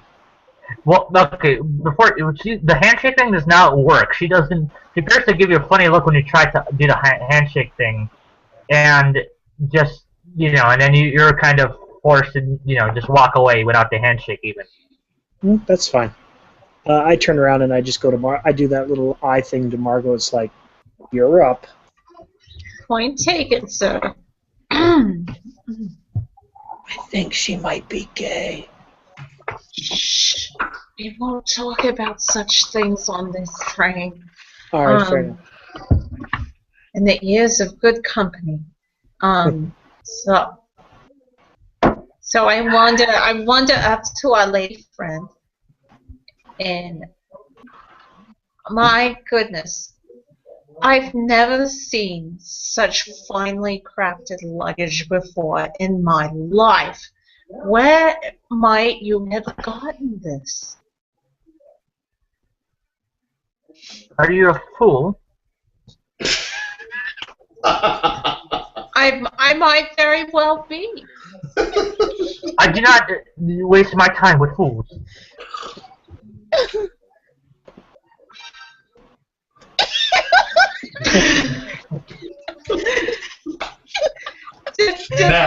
My cell phone alert just... That was perfect! Yeah, that was.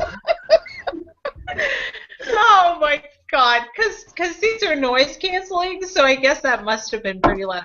I beg your pardon? Are you calling me a fool? Who do you think I am? I do not care who you are. Well, apparently I'm not starting to care who you are either, you bitch. You want to sit here and call someone you never met before? Roscoe gets up Fool. quickly. I am so sorry, my friend is a little upset. We've had some strange things happen to us. Yeah. I will tell you, I have seen some shit. Yeah. Margot. Basically. Here, Margot.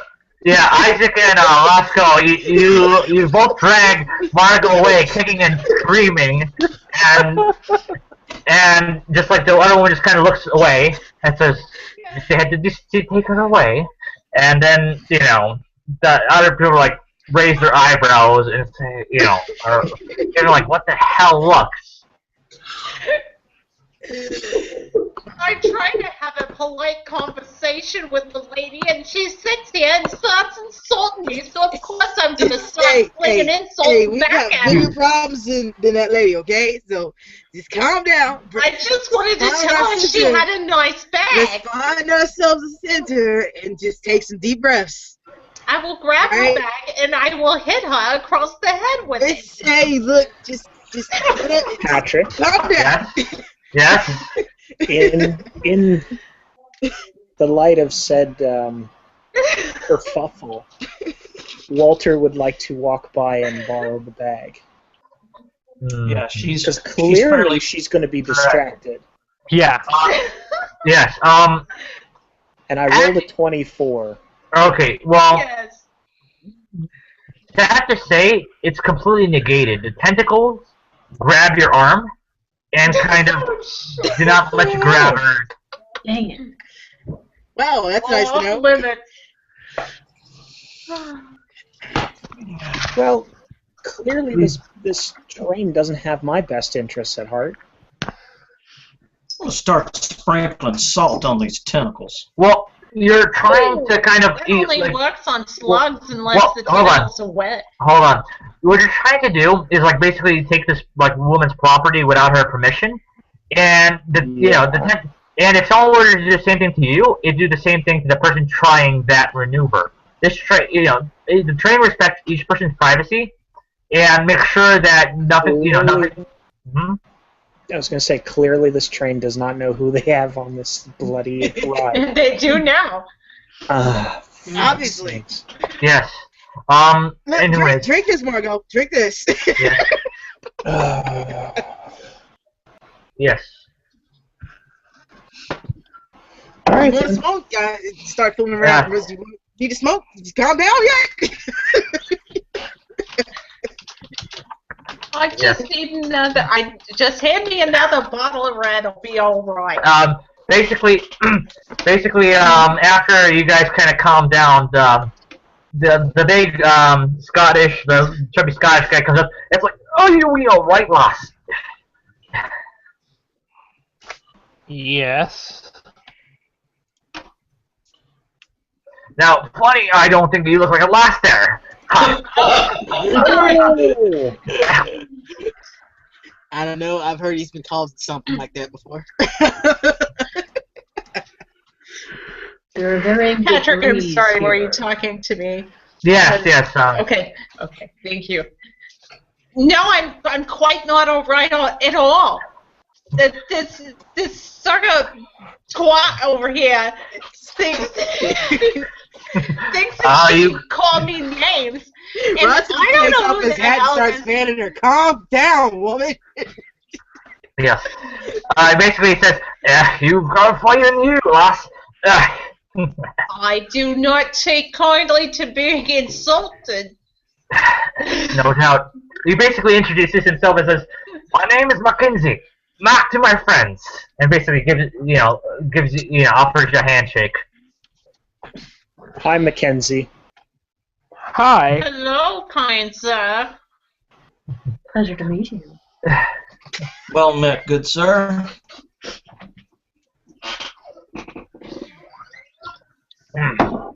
Can we help you? Just seeing in. Us dreamers have to stick together, yeah? Well, I tried, and you see what happened with that mess. Are you also on the Orient Express? I am. How lovely. What's your ultimate destination? Oh, I am delivering some documents down in Istanbul. Oh, Those are really? documents. Really? Might we inquire as to the nature of the documents? If it's not inappropriate. Oh, I'm afraid to be a wee inappropriate. No offense taken, of course. I understand the curiosity. It's just that personal business and matters, this is not something lightly I would like to give. I hope you understand. No. Completely understand. Of course. Absolutely.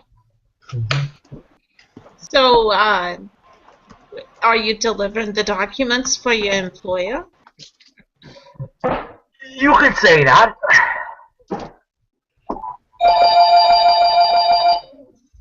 Someone's ringing. Or did And somebody it's not an alert tone. The tentacles hand you a phone. Yes. It's for you. It's Randolph Carter's friend. Was me, sorry. Oren, I thought you were dead. Yeah. No, no. They were prank calling me. Hmm. The bastards took my phone and did some stupid shit. No, I apologize. That English bitch back there, she tried telling, she thought I was Warren or something. She doesn't even remember why she's mad. We've done a good job. Alright. Anyway, so back to the con. Alright, so guys, I hunch over. Who's the closest person of my party to between? Turn your ringer off. Avon calling. Yes. Have a moment to talk about it. I would like to lean away from Mac and the nearest party member. Mm-hmm. And who would that be? I'll probably say Walter, because you guys always seem to work, as partners, so that'll probably make Hey, sense. Walter, he's got some papers. However, if I can keep him distracted for the next 8 hours, do you think you can manage to wake up and go through his papers? you think Really? you can distract him for 8 hours? Well, she was really I intimidated. Are you getting, Girl's are you gonna getting rust? try. She really wanted that meat. Gonna I try. was going to say, are you getting rusty, Margot? Well, we're going to have to do this when we wake up because this goddamn train's not letting me do nothing. Yeah. Don't you wake up. Look at your damn ticket. Look at your goddamn ticket, and then you'll see it. You can. You just won't be here. Huh? This is the most boring place ever. I know. Yeah, I will definitely see what I can do once we quote-unquote wake up. Yeah. Yeah, Let's you wake see. up. Tell Rose. Tell Rose. This is bullshit. Look at this. And Tell Walter Rose. Walter picks a guy's pocket beside him and then shows the tentacle taking it out of his hand and putting it back in the guy's pocket. He's like, this is bullshit. No, I had to do Go back places. to the real train. Go back to the real train. Give me Rose and give me let's see, Alexei. Tell Yeah. everybody else to wake their asses back up.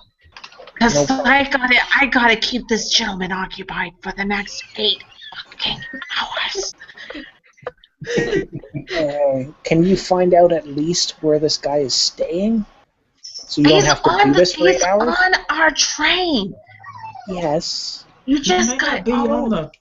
But He may not be on the same reality of the train that we are. that's what I'm saying. If you can find that out, you may not have to distract him for 8 hours. Actually, I've walked over to the other I guy. figured he Yeah. yeah. So right. okay. Can you pardon me, Mac? I just need to iron some plans out with my friends. And then I really look forward to seeing you again, sir. Au revoir. Oh, thank you. I'd be enjoying a wee piece of haggis. Yes. That looks most delicious, sir. I'd hope so. And basically he walks off, very jolly, and yeah, he's nearby. Anyways, let's go to I'll your see friend. you soon. Anyways, so Alex, you approach the man, Mr. Khrushchev. He's got a black Van Dyke. He's got his hair parted aside, and he's wearing a nicely closed fur coat. Obviously, evil. Can I say, Dobre Vice? Good evening. Have you tried pierogies? The food cart, delicious. Yes. And basically started, you speak Russian. Of course, I am from Russia. I am from Kazan. I am from Moscow.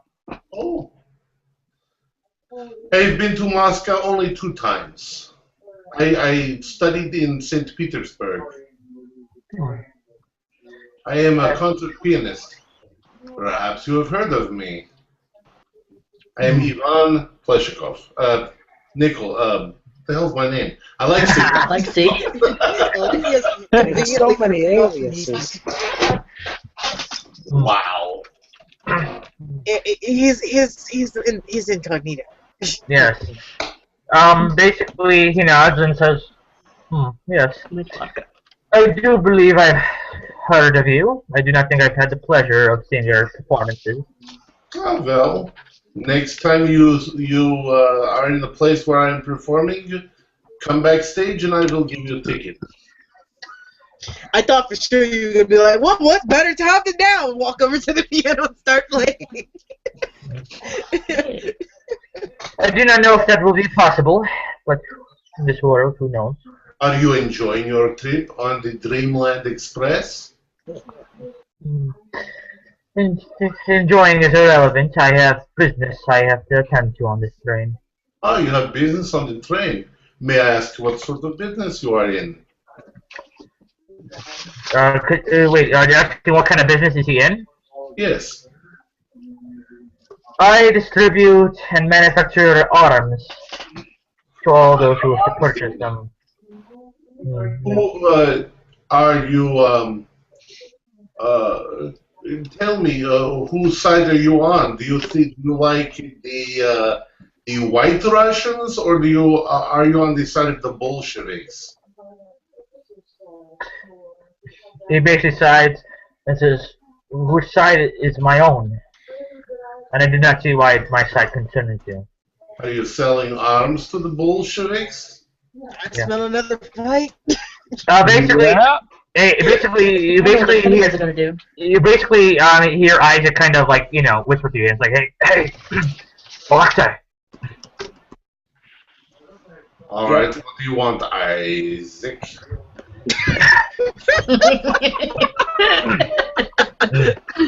He basically goes, yeah, hey, all right. Guy's name is Khrushchev, right?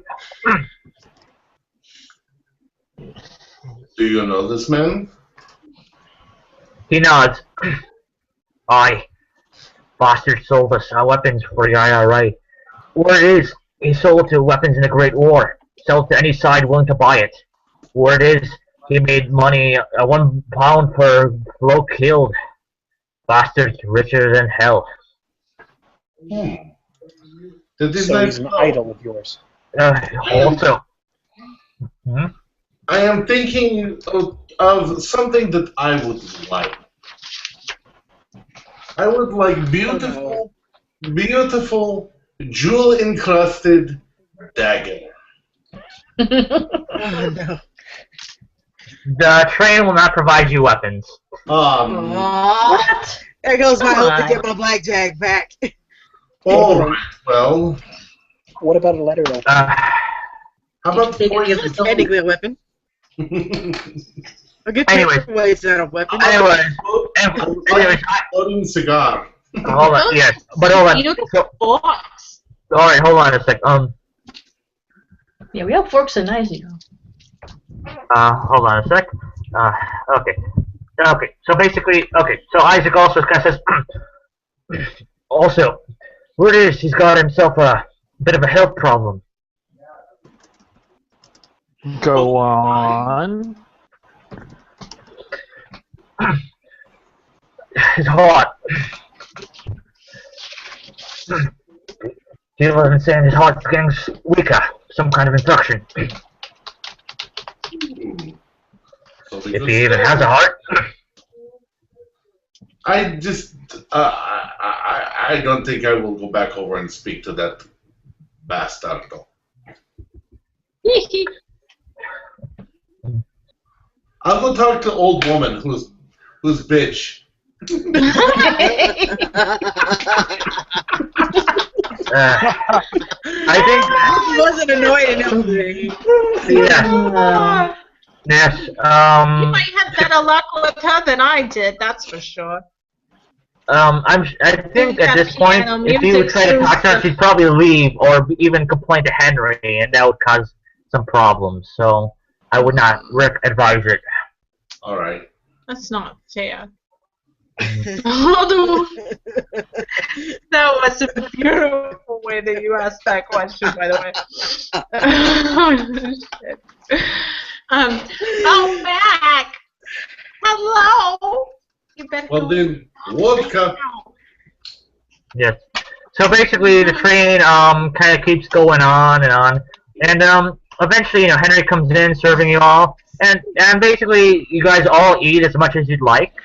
And basically, afterward, it appears that it's getting slightly later in the Dreamlands, and you guys all kind of are put into your quarters. I don't know if I want to go back in there. I will. Yeah. Okay. Yeah. So I'm assuming you do what you guys want. You talk, you socialize, you thing, and then eventually you guys take some nap. I flirt with Mac hard. Well, here's the thing, though. And it's just kind of out of player. I have to say this, but basically, like a week in Dreamlands is an hour in sleeping time. So when you fall asleep in the Dreamlands, you won't go to sleep, go back right away. You guys kind of have to wait for a week in Dreamlands, and then you guys will fade out. Unless something happens in your physical body, then you get transferred out immediately. Damn it. Yeah. Yeah. Okay. And she goes to Walter. Walter, stab yourself in your sleep. Yeah. Anyway, so basically, Come in so I can stab you with a book. So this will be the last thing. So basically, I think the last thing I'll leave you guys off on is once you guys have your own personal quarters, is Alexei. So you find yourself not able to sleep. So you kind of exit out your car, try to rule out, and you see Isaac kind of smoking and taking a drink. He says, "Can't sleep." No, I can't sleep. I am very, very upset by what I have seen here. Why is that? When my family was murdered, I was not there. I think I would have rather been murdered with my family than to be the only survivor of my family. Yeah, I know the feeling. Back in the IRA, we had an assignment to blow up a church. Us Irish were fighting for freedom against the bloody Brits. Told us they converted it into a bloody fortress or hospital. So I made a bomb. We planted it and blew it to high hell. Only it wasn't a hospital for soldiers. It was a place for women, children, and priests to hide out for all the fighting.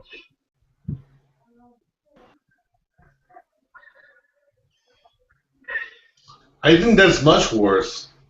Yeah. I think so too. I knew Isaac was the baby killer.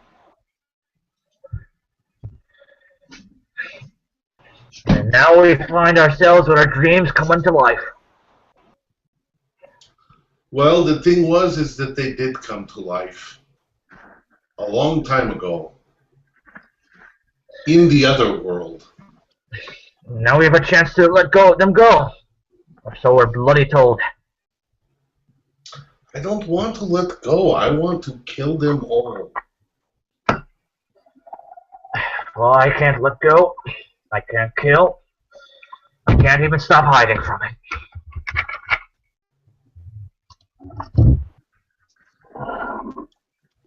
Look, you were in a cause, and I sort of understand the cause. It's the Protestants against the Roman Catholics, and it got out of hand, and a mistake was made. No mistake was made in my case. I simply was not there. And my whole country has been destroyed by this. So you can probably relate to that. I would. Torn in half. Yeah.